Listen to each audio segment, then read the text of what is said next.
Hi, I'm Mr. Simons, and in this video we're going to look through the 2016 New South Wales Economics HSC exam, and we're going to focus on the multiple choice section. So we'll split it into two parts. We'll go 1 to 10 in this video and 11 to 20 in the next video, which you can get by clicking the links above. Alright, so let's get started. So here we are at question 1.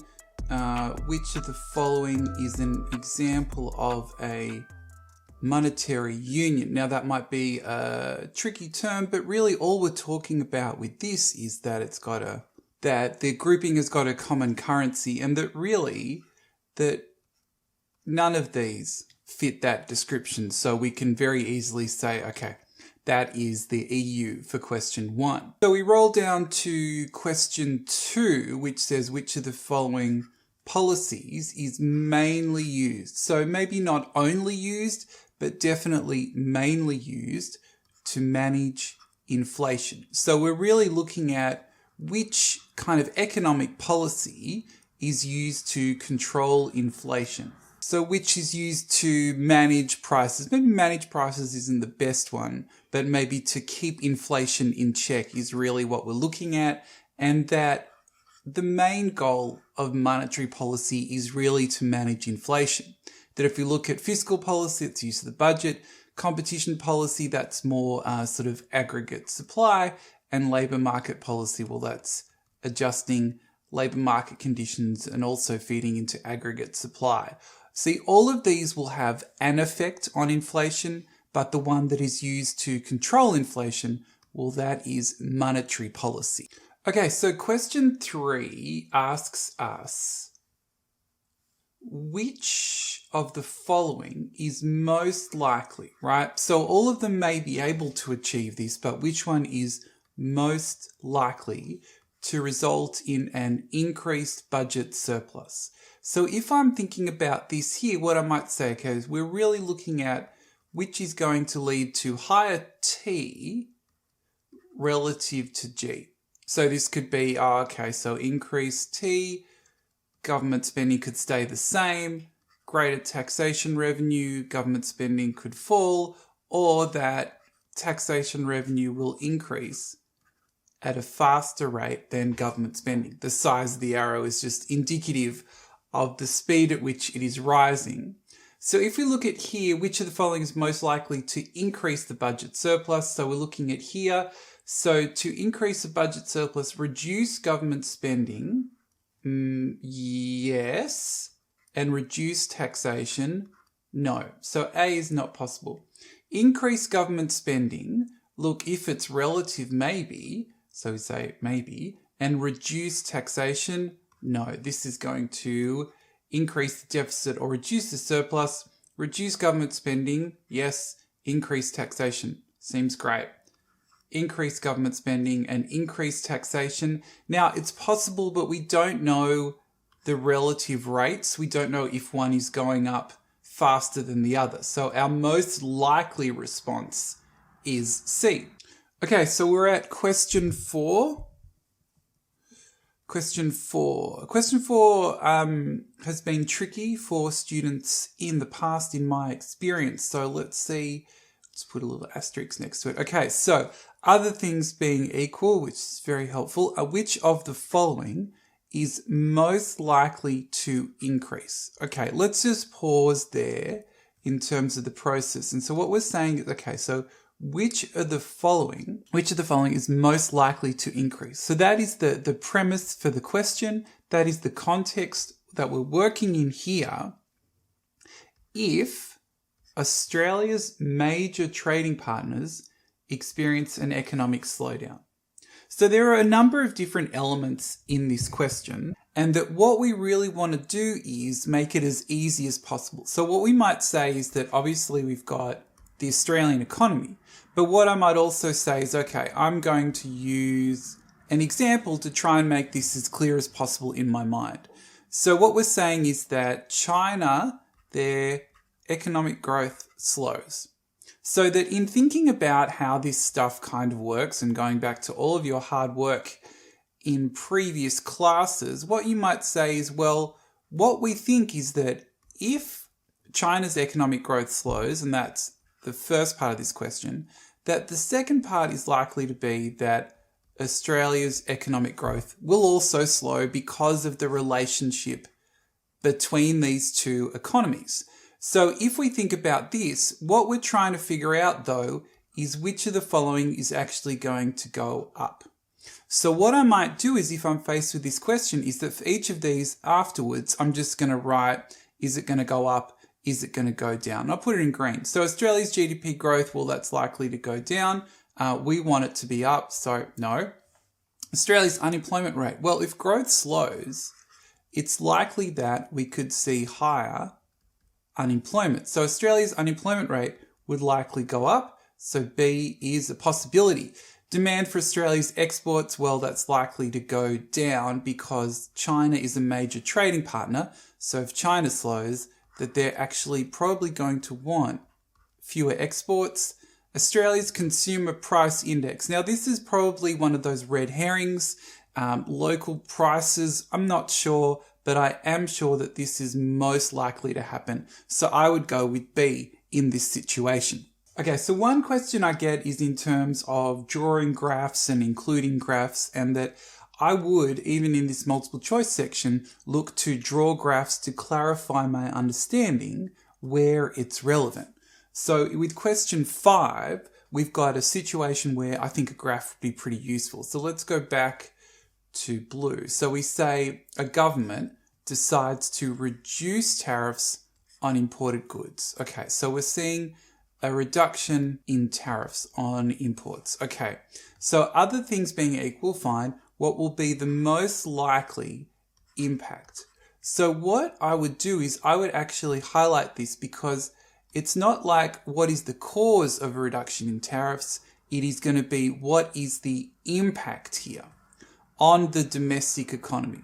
So I might just make this super clear for myself. I'm just saying, okay, the situation is that we've got the Australian economy, and what they're doing is they're going to reduce tariffs. Okay. Now, what I might do is that there are a lot of options here. I'm facing time pressures. What I might do is I might just quickly draw a tariff graph, and I'm going to just draw it messy really quick over here just to show you how I would do this in an exam. So we've got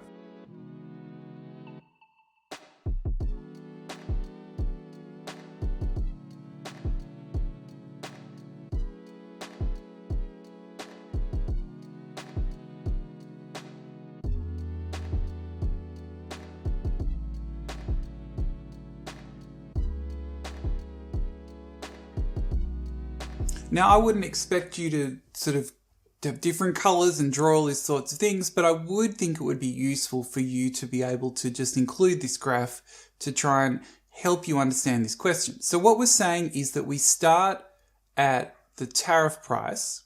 So we've got, let's call this A, B, C, D. And what the government does is it moves to price world, or closer to price world, right? It reduces the tariff. So what we're seeing here, if we look at supply, is that actually domestic supply will contract and that consumer demand will increase, and that what we would likely see is an increase in imports. So we're seeing an increase in imports, a reduction in local production. So tariff revenue will increase. Look, it's unlikely if we're reducing the tariff on imported goods that it's unlikely that will increase. Tariff revenue will remain unchanged. I think really what we're looking at is that tariff revenue would actually decline if we're reducing the level of the tariff, even as the level of imports might go up. But let's just park those for a minute, okay, even if you're not sure about this. So let's look at these two parts here. There will be a redistribution of income is the pattern for both of these things. So redistribution of income is that income is going from one group to another. So what it's saying here is that either we've got that money is going from importers to local producers, or local producers are going to be losing money and importers will be gaining money. If we look at it over here, we've already said that actually in this situation, there will be more imports being sold and a reduction in local production. So what we're actually likely to see is that local producers will lose money and that importers will gain money. So I think that this is the most likely. And that if I come back here, and I've just been doing some thinking in the back of my head, is that we're not sure what the actual change in imports, the size of the tariff, all of those things are, that could depend on the dollar values. But what we could be more certain about is that actually local producers will lose money, income, and that importers will gain money as the tariffs fall and imports become more competitive.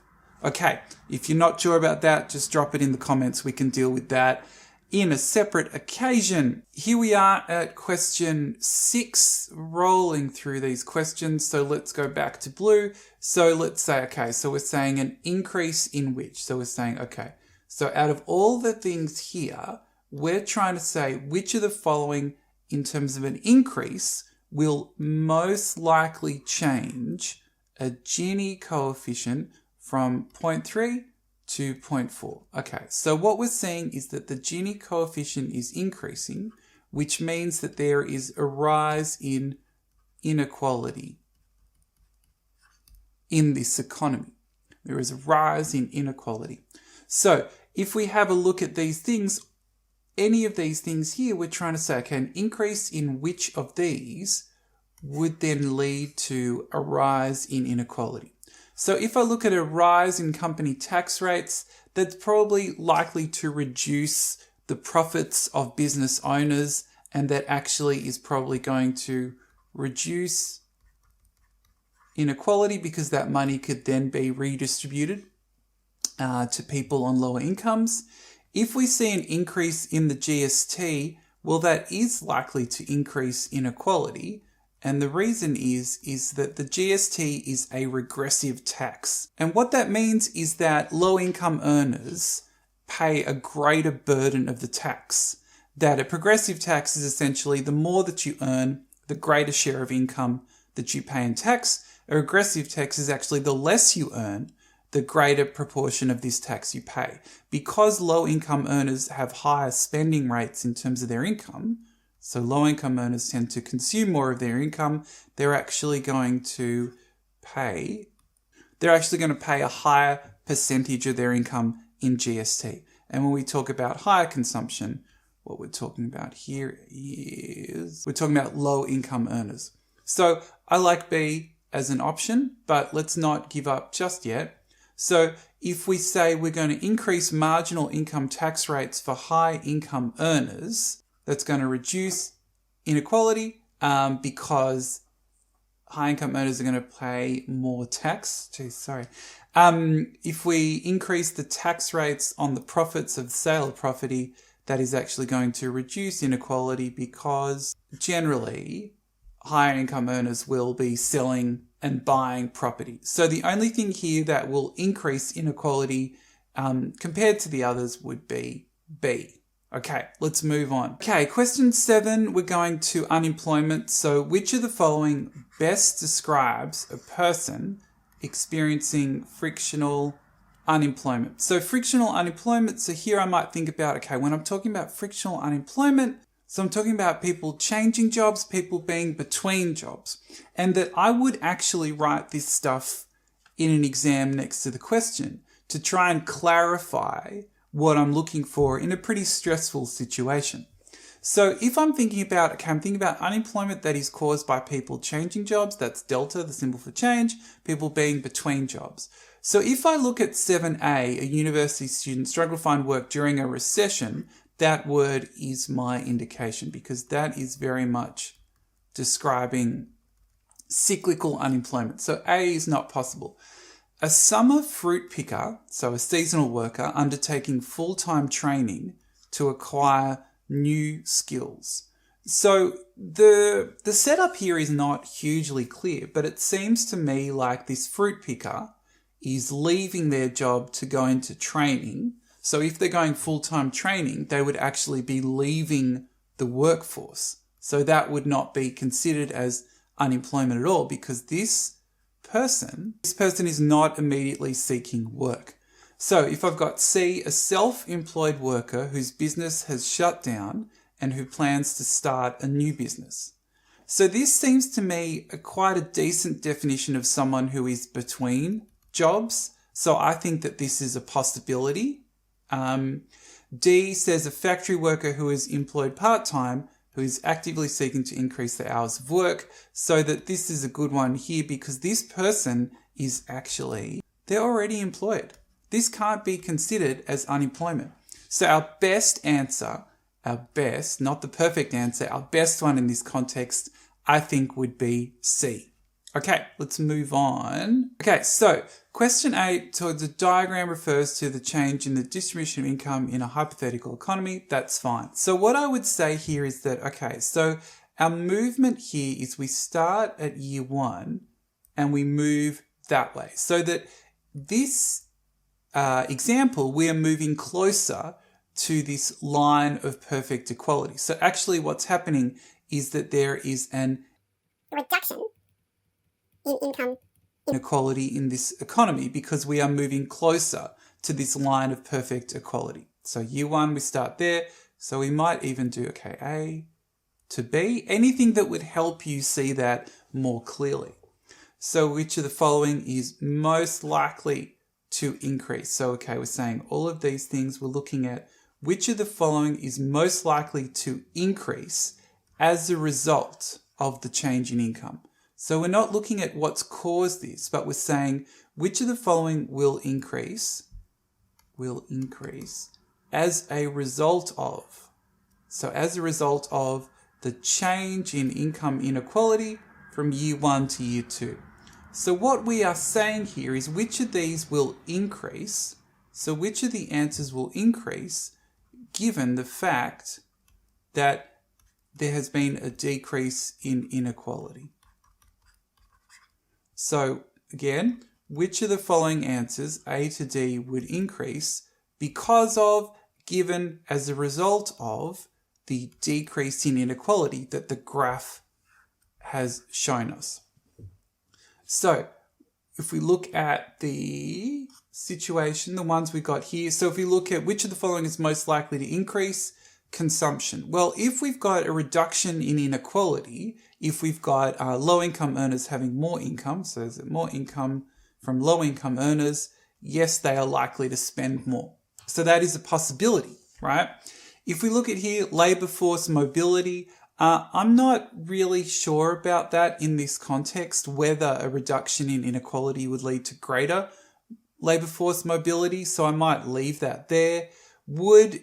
If there's a decrease in inequality, you might say actually that there would be a reduction in risk-taking because the rewards are lower. So there might be a reduction in risk-taking because income inequality is less, so the rewards are lower.